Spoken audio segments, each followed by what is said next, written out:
After 39 years of policing in Cornwall, Staff Sergeant Brian Snyder is handing in the handcuffs. Here's Gabe with more. Welcome, Brian. Thank you. All right, so we're here to talk about you and the great career you've had with the City of Cornwall, as well as all you've done for the community.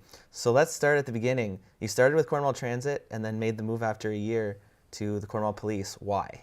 Well, I was a bus driver for a year. I really enjoyed it. I just didn't feel fulfilled enough, so there was an opening with the Cornwall Community Police Service. At the time, it was the Cornwall Police Force. It changed, and I applied, and fortunately, I was successful for me, and the rest is history, as they say. Absolutely. And when you talk about fulfillment, what was it about the policing that drew you? Just being out in the community, helping people, making a difference. Those things are all what I wanted, and the Cornwall Police allowed me to do that, and then more. All right. So talk about maybe your first couple of years on the force. Maybe your first day on the beat. Do you have any interesting stories? Yeah. Interesting story is it's from then to now it's changed so much. The first day in the job, here's your gun, here's your handcuffs, here's your flashlight. Go down, pin a second, and start looking at doorknobs and the back doors. I was fortunate to have a good training officer in Darcy Dupuy.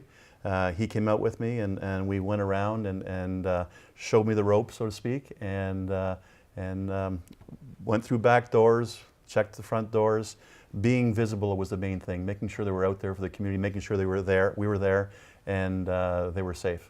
Right. And obviously, over the years, your role has changed. You went from that to Staff Sergeant. Talk about that process and that evolution of your career. Throughout my career, I've done different things within Cornwall Police. I went to the detective branch after about three and a half years. I worked sexual assault, child abuse. I was able to work frauds. One of the things I'm very proud of is in '86, I was selected to do polygraph.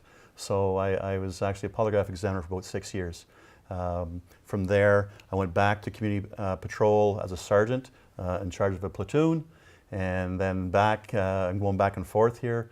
I was part of professional standards for a time, and fortunate enough to be promoted to staff sergeant. I did some courts selection as well, so I did pretty much everything within the organization. I'm very proud of that. Absolutely.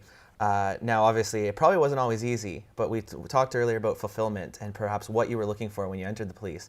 What did you find there? What fulfillment did you get from it? Well, it's the relationships I built. I've built so many within the community and able to help the community, and through those relationships, getting involved with charities. Special Olympics is obviously a charity of choice of mine, which I was involved in now 30 years. The Children's Treatment Center I got involved with, I was the chair of the Agape, and all of these things came about because of my relationships in the community to go out and help. Besides helping them, obviously in need when they're in elevated risk of harm, but those other times when we can look at the grassroots and maybe help them before things really get out of control. Absolutely, and that's absolutely amazing. And I want to talk a little bit more about all your charity work. Yeah. And you named some of them, but what an amazing career to go above and beyond like that. And you kind of touched on it a bit, but what kept you going in terms of giving back so much? Like, you really went above and beyond. Well, thank you for that. You know what? It didn't feel that way. I just felt it was something that I wanted to do. Special Olympics, I got involved with a good friend of mine as well, Chico Ouellette. He was approached by the inspector at the time, which was Ricky True. Chico was the runner of the group, and I was the organizer of the group. So we made a great team, and that was fulfilling because we went to some games, saw the athletes, saw the smiles on their face, saw what we were doing for them, which obviously if you didn't have a pulse, you wouldn't be able to help them because it was unbelievable. From there, we decided we're going to do the games in 1996. I don't know if you remember that or not, because you were really involved being the first to be televised across the province because of you guys right here. And we did the games in '96. There was 800 athletes and coaches. We're the first police agency to do the games, and it's been consistent ever since. Since that time, police agency has been doing the games for over 20 some odd years now. Absolutely. Now, when we talk about all this community involvement, obviously your time with the Cornwall Community Police Service is over. Is your time over in terms of, I'm sure it's not over in terms of being an involved citizen, so what are the next steps for Well, I want to take time for myself, for my family. Absolutely. However, in saying that, Special Olympics has reached out to me. The international games are in Toronto in 2019, and they've asked me to be on the advisory committee for those games. So that's going to be one of my charity events to assist into retirement. Excellent. So that's what I'm up to.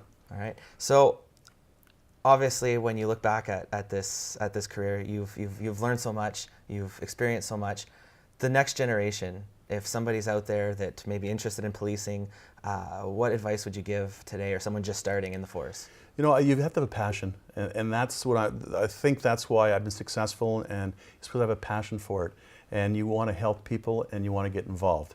So my suggestion, obviously, to them is make sure you have your passion for it. It's not a job, it's a career, and you want to ensure that you instill that when you come out and start your work. And if you do that, you'll have a successful career. Right. And perhaps by the same token, someone that's looking to get involved in the community and doing volunteer work, what would you tell them? There's lots of places out there. There's a lot of charities out there that need assistance. You know, and I don't want to start naming them all right now, but please just make a phone call and ask, because they won't say no. Excellent. And on that note, I want to congratulate you again. Thank you for all your years of service, as well as the dedication to the community. And I wish you the best in this next chapter of your life. Thank you very much. Appreciate that. Appreciate it.